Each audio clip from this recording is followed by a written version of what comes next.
Welcome to my YouTube channel.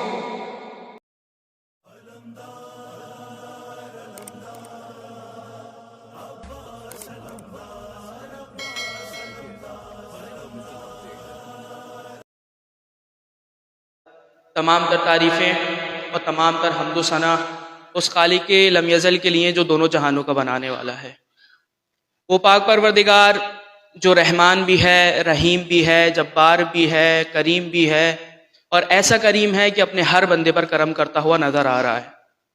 اس کے بعد ہمارا درود و سلام ہو ان طیب و طاہر ہستیوں پر جن کی وجہ سے پروردگار عالم نے اس کائنات کو خلق کیا، اور ہمارا درود و سلام ہمارے بار میں ہادی پر جو پردہ غیبت میں رہتے ہوئے ہماری رہنمائی ارشاد فرما رہے۔ درود بھیجیے گا محمد و آل محمد پر، صلی علی محمد۔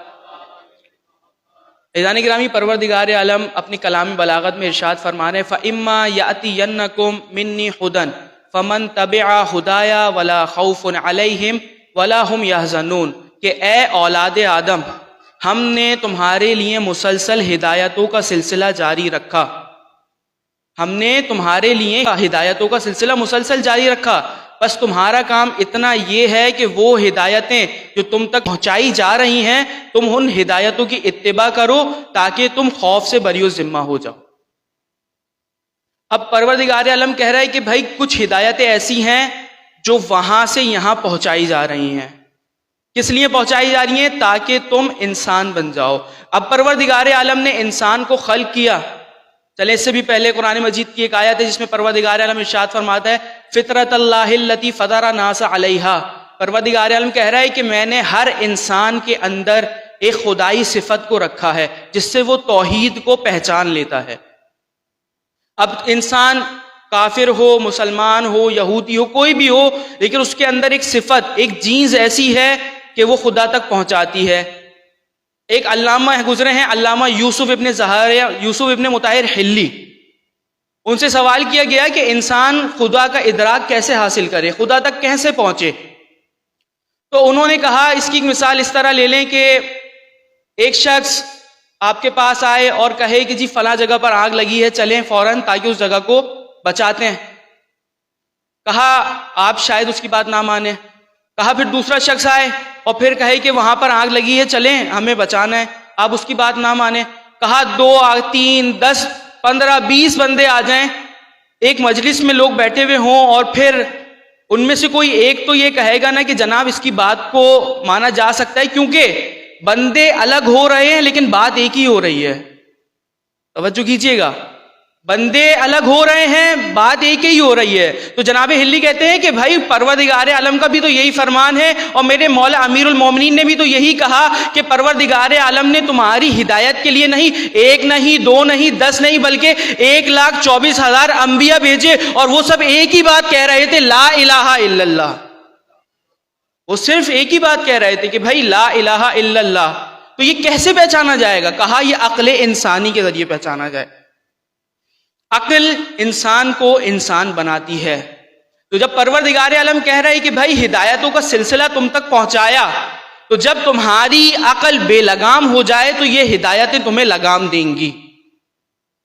اب پروردگار عالم یہاں پہ کچھ انسان کی کیفیتیں بیان کر رہا ہے کہ بھائی انسان کی کیا کیفیتیں ہیں، جس میں پروردگار عالم سب سے پہلے قرآن مجید میں ارشاد فرماتا ہے، حل اتى علی الانسان حین من الدہر وَإِن لَّمْ يَكُنْ شَيْئًا مَّذْكُورًا إِنَّا خَلَقْنَا الْإِنسَانَ مِن نُّطْفَةٍ إِمْشَاجٍ نَّبْتَلِيهِ فَجَعَلْنَاهُ إِنسَانًا مَّذْكُورًا۔ کیا کہہ رہا ہے پروردگار عالم؟ پروردگار عالم کہہ رہا ہے کہ دیکھو ایک وقت وہ بھی آیا تھا جب تمہارا کوئی ذکر ہی نہیں تھا، ایک وقت وہ بھی آیا تھا جب تمہارا کوئی ذکر ہی نہیں تھا، ہم نے تمہارا ذکر کر کے تمہیں قابل ذکر بنایا، ہم نے تمہارا ذکر کر کے تمہیں قابل ذکر بنایا، تمہیں سماعت دی، تمہیں بصارت دی، اب ہم نے تمہیں ایک راستہ دکھلا دیا، اب تمہیں اختیار ہے کہ تم اس راستے پر چل کے پروردگار عالم کا شکر کرنے والے بن جاؤ یا اس سے جدا ہو کر کفر اختیار کر لو۔ اب پھر کیفیت انسان پہ بات ہو رہی ہے، اس کے بعد دوبارہ پروردگار عالم قرآن مجید میں ارشاد فرماتا ہے، اور یقیناً وہ آپ نے سنا بھی ہوگا، پروردگار عالم کہتا ہے بے شک بتحقیق میں نے انسان کو مٹی سے خلق کیا، میں نے انسان کو مٹی سے خلق کیا، پہلے اسے نطفہ بنایا، پھر اسے نطفہ بنا کر رحم مادر میں ٹھہرایا، پھر اس سے ایک بوٹی بنائی، پھر اس بوٹی سے ایک لوتھڑا بنایا، پھر اس لوتھڑے سے میں نے ہڈی بنائی، پھر اس ہڈی پہ میں نے گوشت چڑھایا، اور پھر اسی سے میں نے دوسری مخلوقات کو خلق کیا۔ اور جب پروردگار عالم نے کہا کہ جب میں نے اسی سے دوسری مخلوقات کو خلق کیا، تو اس کے بعد پروردگار عالم کہہ رہا ہے فَتَبَارَكَ اللَّهُ أَحْسَنُ الْخَالِقِينَ، کہ میں وہی بابرکت ذات ہوں جو بہترین خلق کرنے والا ہے۔ اب پروردگار عالم کیفیت انسان کو بتائے جا رہا ہے، پھر اس کے بعد پروردگار عالم قرآن مجید میں ارشاد فرماتا ہے کہ اے لوگوں، جب تم شکم مادر سے باہر آئے تھے کیا تمہیں کوئی علم تھا؟ تمہیں کچھ علم نہیں تھا۔ ہم نے تمہیں سماعت دی، ہم نے تمہیں بصارت دی، ہم نے تمہیں یہ طاقت دی کہ تم علم حاصل کرو۔ اور علم حاصل کیوں کرو؟ علم حاصل اس لیے کرو تاکہ تم پروردگار عالم کی عبادت کر سکو اور اس کے متشکر ہو سکو۔ درود بھیجیے گا محمد و آل محمد پر۔ محمد۔ عزیزان گرامی، ان تمام چیزوں سے ہمیں ایک بات یہ پتہ چلی کہ انسان جب اس دنیا میں آتا ہے تو اس کی حالت یہ ہوتی ہے کہ وہ کچھ نہیں جانتا، اس کو کسی چیز کا علم نہیں ہوتا۔ انسان جب اس دنیا میں آتا ہے، اب اس کی مثال اس طرح سے لے لیں کہ ایک انسان کا بچہ جب پیدا ہوتا ہے، ایک نیو بورن بیبی جب پیدا ہوتا ہے اور اس کے ہاتھ پہ چونٹی کاٹ جائے، اس میں اتنی طاقت نہیں ہوتی وہ خود سے اس چونٹی کو ہٹا سکے۔ جبکہ ایک مرغی کا بچہ جب پیدا ہوتا ہے تو وہ فوراً رزق کی تلاش میں نکل جاتا ہے، حالانکہ انسان اشرف المخلوقات میں ہے۔ یہاں پہ پروردگار عالم بتانا کیا چاہ رہا ہے؟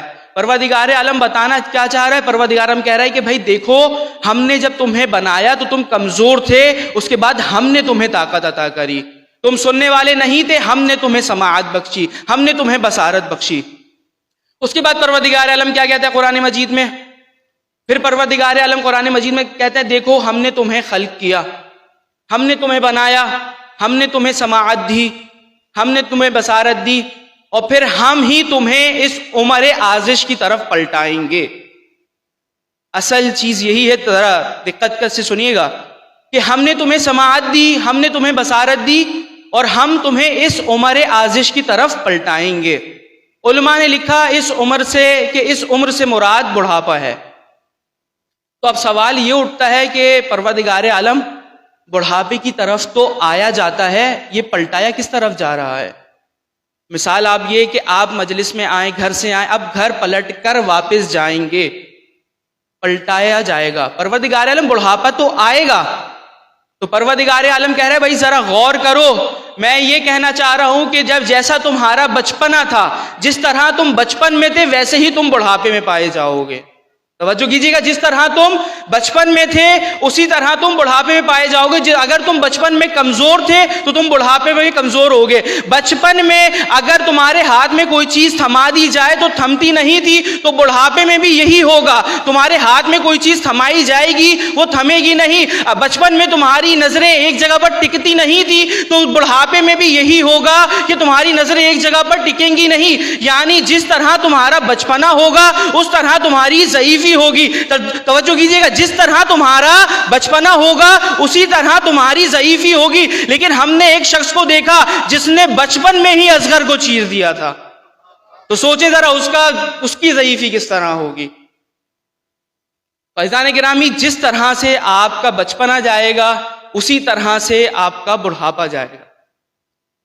اب جناب امیر کا تذکرہ شروع ہو گیا ہے، تو میرے مولا نہج البلاغہ میں کیا بہترین ارشاد فرماتے ہیں؟ میرے مولا ارشاد فرماتے ہیں کہ مجھے ڈر ہے انسان کے لیے دو باتوں پر۔ کہا مولا ایسی کیا دو باتیں ہیں جس کے لیے انسان کے لیے ڈر ہے؟ کہا پہلی چیز اس کی طویل امیدیں، اور دوسری چیز اس کی خواہش نفسانی۔ کہا وہ اپنی طویل امیدوں میں اتنا ڈوب جائے گا، اپنے دنیاوی کاموں میں، دنیاوی علم حاصل کرنے کے لیے، اپنے گولز اچیو کرنے کے لیے اتنا ڈوب جائے گا کہ وہ آخرت کو بھول جائے گا۔ اور کہا اس کی نفسانی خواہشات، کہا وہ اپنی خواہشات کو پورا کرنے کے لیے صراط مستقیم سے ہٹ جائے گا۔ اب امام جعفر صادق علیہ السلام سے سوال ہوا،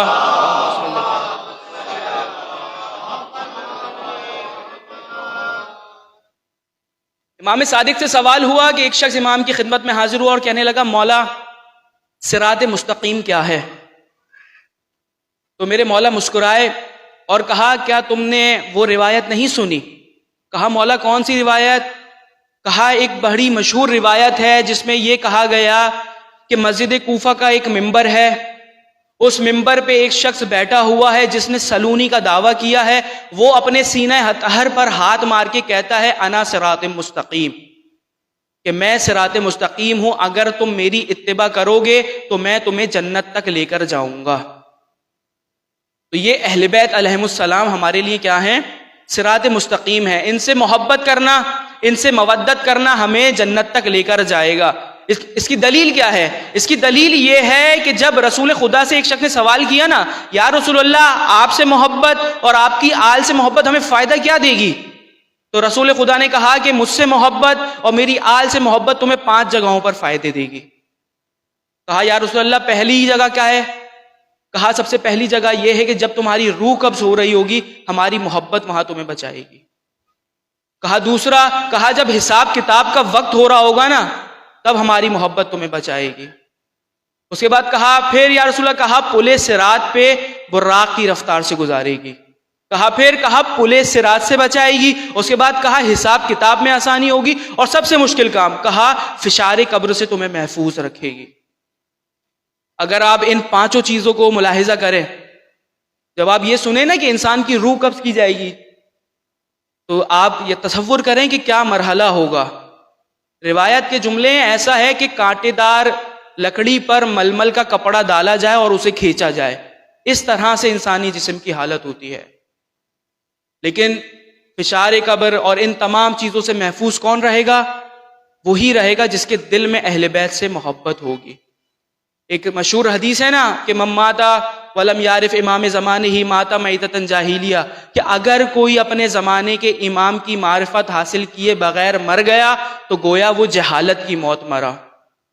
تو اپنے امام کی معرفت کو بھی حاصل کرنا ہے۔ اور پھر ایک اور حدیث من مات علی حب آل محمد مات شہیدا، کہ اگر کوئی اہل بیت کی محبت کو اپنے دل میں رکھتے ہوئے مرے تو گویا اس کا مرنا ایک شہید کی موت کے برابر ہے۔ تو عزیزان گرامی، یہ اہل بیت علیہم السلام ہیں جن کی اتباع کر کے ہم جنت تک جائیں گے۔ کیسے جائیں گے؟ کیا وجوہات ہیں کہ یہ اہل بیت علیہم السلام کو پروردگار عالم نے اتنی فضیلت بخشی ہے؟ آئیں ایک واقعہ پیش کرتا چلوں کہ جس کو سن کر یقیناً ایک مومن کے دل میں موت سے ڈر ختم ہو جائے گا اور اسے موت خوبصورت لگنے لگے گی۔ کیا عجیب منظر ہے۔ ایک شخص امام جعفر صادق کی خدمت میں حاضر ہوا، اللہم صلی علی محمد وآل محمد، اور امام جعفر صادق کی خدمت میں حاضر ہو کے کہتا ہے مولا یہ موت کیا ہے، اور ہم جو آپ سے اور آپ کے اجداد سے محبت کرتے ہیں ان کے لیے موت کیا ہے؟ تو امام مسکرائے اور کہا کہ دیکھو میں تمہیں موت کا فلسفہ بتاتا ہوں۔ کہا کہ جب کسی مومن کی جان کنی کی حالت ہوتی ہے نا، جان کنی کا مطلب جانتے ہیں کہ جب بس جسم سے روح نکلنے والی ہو، کہا جب اس کی جان کنی کی حالت ہوتی ہے تو بائیں جانب سے رسول خدا آتے ہیں اور دائیں جانب سے علی مرتضیٰ آتے ہیں۔ کہا جب آتے ہیں اور علی المرتضیٰ اس مومن کو دیکھتے ہیں اور فوراً رسول خدا سے کہتے ہیں یا رسول اللہ آپ اس سے محبت کریں کیونکہ یہ مجھ سے محبت کرتا ہے۔ یہ حدیث سنا رہا ہوں میں آپ کو، یا رسول اللہ آپ اس سے محبت کریں، یہ مجھ سے محبت کرتا ہے۔ اب یہ دیکھیں کہ محبت کروانے والا کون ہے اور کس سے التجا کی جا رہی ہے۔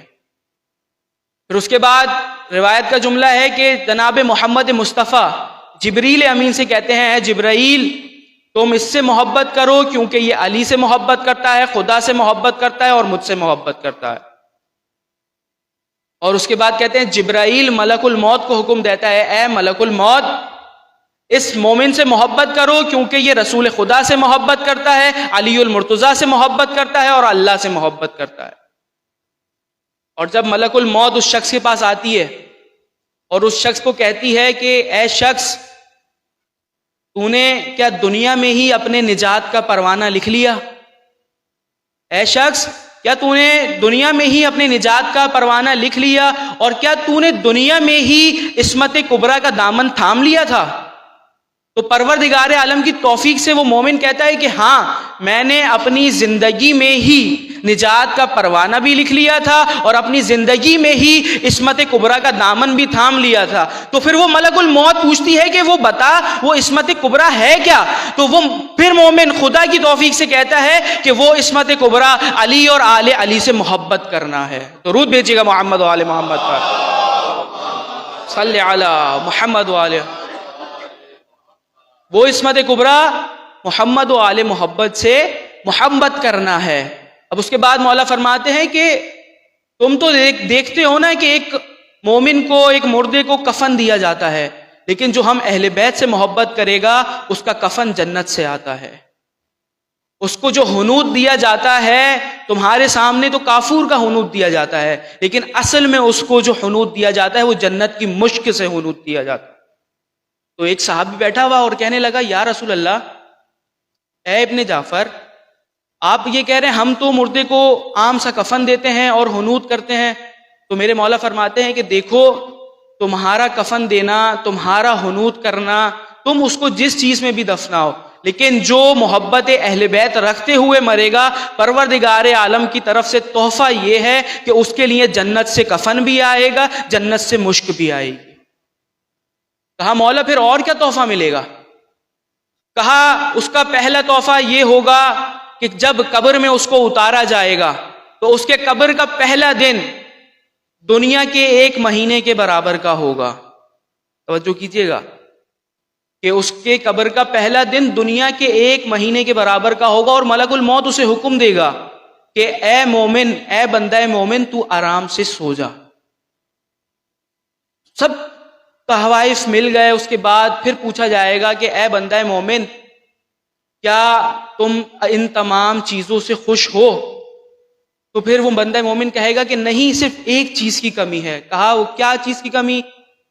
کہا میری خواہش یہ ہے کہ جب تک میرے مولا کا ظہور نہیں ہو رہا، توجہ کیجئے گا کہ جب تک میرے مولا کا ظہور نہیں ہو رہا، میں چاہتا ہوں کہ میں اہل بیت کی نشست میں شامل ہو جاؤں۔ تو پروردگار عالم اہل بیت سے محبت کا نتیجہ یہ دے گا اور اس شخص سے کہے گا کہ جب تک میرے آخری محبوب کا ظہور نہیں ہو جاتا، میں تب تک تجھے محمد و آل محمد کی نشست میں بھی شامل کر دیتا۔ درود بھیجیے گا محمد و آل محمد پر، اللہ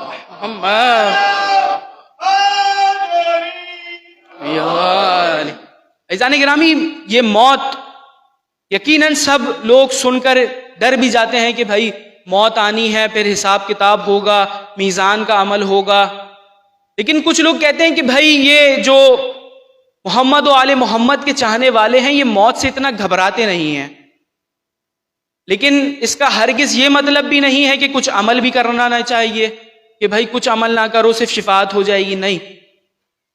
جب رسول خدا سے ایک شخص نے پوچھا کہ یا رسول اللہ، میں موت کی تمنا کرتا ہوں، کیا ایسا کرنا صحیح ہے؟ بعض اوقات ایسا ہوتا ہے نا کہ انسان اتنی مشکلات میں گھر جاتا ہے کہ اپنے آپ سے کہتا ہے کہ کاش مجھے موت ہی آ جائے، اس طرح کی سوچنے لگتا ہے۔ تو رسول کے پاس آیا اور کہا یا رسول اللہ، میں موت کی تمنا کرتا ہوں، کیا ایسا کرنا صحیح ہے؟ تو رسول خدا نے اس کو کیا بہترین جواب دیا۔ رسول خدا نے کہا دیکھو، موت ایک ایسی چیز ہے جس کی تم تمنا کرو یا نہ کرو یہ آنی ضرور ہے۔ اس کے برعکس تم کچھ ایسے اعمال انجام دو جو تمہارے موت کے بعد والے سفر کے لیے کام آئیں۔ تو کہا ان اعمال میں سب سے پہلے کیا چیزیں آتی ہیں؟ کہا ان اعمال میں سب سے پہلے چیزیں آتی ہیں احکام خداوندی کو بجا لانا۔ جب تک آپ احکام خداوندی کو بجا نہیں لائیں گے، آگے پروردگار عالم کی بارگاہ میں کیا منہ دکھائیں گے؟ اس کے بعد حقوق العباد انجام دینے ہیں کہ بھائی آپ کا حسن اخلاق لوگوں سے کس طرح کا تھا۔ قیامت میں سب سے بڑی نیکی آپ کی حسن اخلاق دیکھی جائے گی کہ آپ کس طرح سے لوگوں سے باتیں کیا کرتے تھے۔ اور ہم صرف یہ سوچ میں رہتے ہیں کہ جی جناب اس زندگی ہے، یہ زندگی ہے، اسی میں سب کچھ کمانا ہے۔ ایک اور آپ کو امام کا ایک خطبہ سنا دوں۔ امام نہج البلاغہ میں ارشاد فرماتے ہیں کہ میں پریشان ہوں ان لوگوں کے لیے جو مستقبل کی سوچ رکھتے ہیں اور اپنے ماضی پر پشیمان ہوتے ہیں.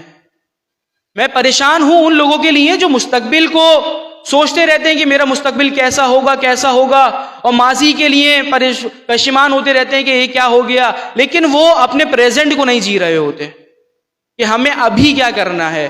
یہ جو ابھی کیا کرنا ہے یہی آپ کو آخرت میں بتائے گا کہ بھائی جو آج آپ نے کام کیا ہے وہ کل کبھی کسی کا نہیں آتا. کہ جب رسول سے ایک شخص نے پوچھا کہ یا رسول اللہ نماز کے بعد نماز میں یہ 2 سجدے جو آتے ہیں یہ کیوں آتے ہیں؟ تو رسول خدا نے کہا دیکھیں پروردگار عالم نے ہر چیز کی کوئی نہ کوئی علت رکھی ہے. تو کہا یا رسول اللہ یہ 2 سجدوں کی کیا علت ہے؟ کہا جب تم پہلا سجدہ کرتے ہو تو تمہیں یہ پتا چلتا ہے کہ تم اس مٹی سے بنے ہو. جب تم پہلا سجدہ کرتے ہو تمہیں یہ پتا چلتا ہے کہ تم مٹی سے بنے ہو. اور کہا جب تم دوسرا سجدہ کرتے ہو تو تمہیں یہ پتا چلتا ہے کہ تم اسی مٹی میں جاؤ گے. اور کہا کہ جو اس کے درمیان کا وقت ہے اس کو زندگی کہتے ہیں. یہ جو درمیان کا وقت ہے اس کو زندگی کہتے ہیں. اب آپ نے خود اپنے آپ کو دیکھنا ہے کہ مٹی سے آئے ہیں مٹی میں جانا ہے. اس درمیان کے وقت میں آپ نے کیا کیا عمل انجام دینے ہیں جو آخرت میں آپ کے لیے کام آئیں گے. ایک اور روایت آپ کی سماعتوں کی نظر کرتا چلوں کہ بس ایک شخص امام محمد باقر علیہ السلام کی خدمت میں حاضر ہوا. صلی علی تو کہا کہ مولا جب کوئی ہمارا مومن مرتا ہے تو قبر میں اس کے ساتھ کیا ہوتا ہے؟ تو میرے مولا نے کہا کہ جب کسی بندہ مومن کو قبر میں لٹایا جاتا ہے اور دفنایا جاتا ہے تو جب قبر کی پہلی رات ہوتی ہے تو اس کے ساتھ 5 انوار شامل ہوتے ہیں. کہا مولا وہ 5 انوار کیا ہوتے ہیں؟ کہا ایک انوار اس کی دائیں طرف ہوتا ہے، ایک انوار اس کی بائیں طرف ہوتا ہے، ایک انوار اس کے چہرے کے سامنے ہوتا ہے، اور ایک بڑا نور ہوتا ہے جو اس جگہ پر چلا جاتا ہے جہاں سے عذاب کا آنا شروع ہوتا ہے. تو کہا مولا یہ نور کون سے نور ہیں، کیا نور ہیں؟ کہا ایک اس کی نماز کا نور ہوتا ہے، ایک اس کی زکوٰۃ کا نور ہوتا ہے، ایک اس کے حج کا نور ہوتا ہے، اور ایک اس کا اخلاق عظیم کا نور ہوتا ہے. اور پھر کہا کہ جب یہ نور ہوتے ہیں چھوٹے چھوٹے نور ہوتے ہیں اور ایک بڑا نور جو تمام برائیوں تمام عذاب کی حفاظت کر رہا ہوتا ہے، تو یہ چھوٹے نور اس بڑے نور سے پوچھتے ہیں کہ بھائی تم کون سا نور ہو؟ تو وہ نور جواب دیتا ہے کہ میں وہ نور ہوں جو یہ دنیا میں کر کے آیا. کہا یہ دنیا میں کیا کر کے آیا؟ کہا دنیا میں اس نے ایک کام کیا تھا. کہا وہ کیا کام کیا تھا؟ کہا اس نے محمد و آل محمد سے محبت کری تھی. صلی علی محمد. عزیزان گرامی یہ مطلب محمد و آل محمد سے محبت ہمیں کافی جگہوں پر نجات دلائے گی. لیکن ایک چیز جو ہم بہت غلط طریقے سے لیتے ہیں وہ یہ کہ بعض لوگ یہی کہتے ہیں کہ جی جناب ہمیں یہاں دنیا میں کوئی عمل خیر کرنے کی ضرورت نہیں ہے، مولا بچا لیں گے، مولا شفاعت کر دیں گے. اس کی ایک عام سی مثال دے کے اپنے مصائب کی طرف آؤں گا کہ جناب اگر آپ کا بچہ اسکول جاتا ہے، اگر آپ دیکھیں آپ کا بچہ کسی سبجیکٹ میں فیل ہو جائے، ایک بچے نے 100 میں سے 5 مارکس لیے ہوں اور ایک بچے نے 100 میں سے 30 مارکس لیے ہوں اور پاسنگ مارکس 33 ہوتے ہیں، تو ٹیچر کس کو پاس کرے گا؟ جس نے 30 مارکس لیے ہوں گے کہا جائے گا کہ بھائی تمہیں پروموٹ کر کے پاس کیا جا رہا ہے، ایسا ہی ہے. اور وہ جس نے 5 مارکس لیے ہوں گے اس کو کیا کہا جائے گا کہ نہیں تمہیں دوبارہ پورے سال پڑھنے کی ضرورت ہے. تو ہمیں کچھ اعمال انجام دینے ہیں کہ ہم اہل بیت کے سامنے کھڑے ہو سکیں اور کہیں کہ اہل بیت علیہ السلام میرے مولا میں عمل کر کے آیا ہوں، میں نے کوشش کری ہے، میں جانتا ہوں میں پوری طرح سے بہترین طریقے سے عمل نہیں کر سکا لیکن میں نے کوشش کری ہے. تو میرے مولا بھی یقیناً یہی جواب دیں گے نا کہ ہاں تم نے کوشش کری ہے، چلو ہم تمہاری شفاعت کرا لیتے ہیں. اگر آپ کچھ بھی عمل کر کے نہیں جائیں گے تو میرے مولا کیا کہیں گے؟ یہ کہیں گے تمہیں جب دنیا میں کہا گیا کہ عمل کرو اور جب تم دنیا میں کچھ نہ کر کے آؤ تو ہم تمہاری آخرت میں شفاعت کس طرح سے کرائیں گے؟ تو عزیزان گرامی محبت کے ساتھ ساتھ مودت بھی کرنی ہے. مودت کا مطلب ہی یہی ہے کہ اہل بیت سے محبت کرتے ہوئے انہوں نے جو احکام بتائے ہیں ان پر عمل کرنا. اب آپ یہ دیکھیں کہ خدا کا شکر ہے کہ پروردگار عالم نے ہمارے دلوں میں محمد و آل محمد کی محبت کو زندہ رکھا ہوا ہے. ہمارے دل محمد و آل محمد کے نور سے منور ہیں اور اس کی دلیل سب سے بڑی یہ ہے کہ جب ہمارے گھر میں کسی کا انتقال ہوتا ہے تو ہم اگر کسی کے گھر میں کسی کی ماں کا انتقال ہوتا ہے تو محبت کا تقاضا یہ ہے کہ وہ فاطمہ زہرا کے مصائب پڑھتا ہے. جب کسی کے گھر میں کسی کے باپ کا انتقال ہوتا ہے تو محبت کا تقاضا یہ ہے کہ وہ سکینہ کے بابا کے مصائب پڑھتا ہے. ہزاروں ایک جملہ کہوں گا کہ کتنی خوش نصیب ہیں مرحوم کی بیٹیاں جنہیں باپ کے جنازے پہ رونے کا موقع دیا گیا. آئیں ذرا میرے ساتھ تاریخ دیکھیں کہ 2 بیٹیاں ایسی گزری ہیں جنہیں باپ کے اوپر رونے تک نہ دیا گیا. کون ہے وہ بیٹیاں؟ کہا کہ ایک محمد مصطفیٰ کی بیٹی ہے کہ کیا یتیم ہونے کا پرسہ دیا گیا کہ جلتا ہوا دروازہ گرا دیا، اور ایک حسین کی بیٹی سکینہ ہے کہ کیا یتیم ہونے کا پرسہ دیا کہ زندان میں تماچے مارے گئے. عزیزدارو آج مجھے رخصتی امام حسین پڑھنی ہے. کون سی رخصتیاں؟ کہا میرے مولا کی 3 رخصتیاں ہیں. پہلی رخصتی اپنے بیٹے سے امام کے پاس آتے ہیں، اسرار امامت دیا. دوسری رخصتی اپنی بہن سے جناب زینب سے ودا کیا، اور اس کے بعد جب خیمے سے باہر نکلتے ہیں، رہوار پہ سوار ہوتے ہیں، اور جیسے ہی لگام بڑھا کے آگے بڑھنا چاہتے ہیں زلجنہ آگے نہیں بڑھتا. تو میرے مولا زلجنہ کے کان میں کہتے ہیں کہ اے زلجنہ کیا تو نے بھی میرا ساتھ چھوڑ دیا؟ تو وہ بے زبان جانور اپنی گردن کو نیچے کرتا ہے کہ میرے مولا دیکھتے ہیں کہ ایک 4 سالہ بچی زلجنہ کے پاؤں پکڑے ہوئے کہتی ہے کہ اے زلجنہ میرے بابا کو لے کر مت جانا، اے زلجنہ میرے بابا کو لے کے مت جانا، اے زلجنہ جو کوئی بھی میدان میں گیا ہے وہ واپس نہیں آیا ہے.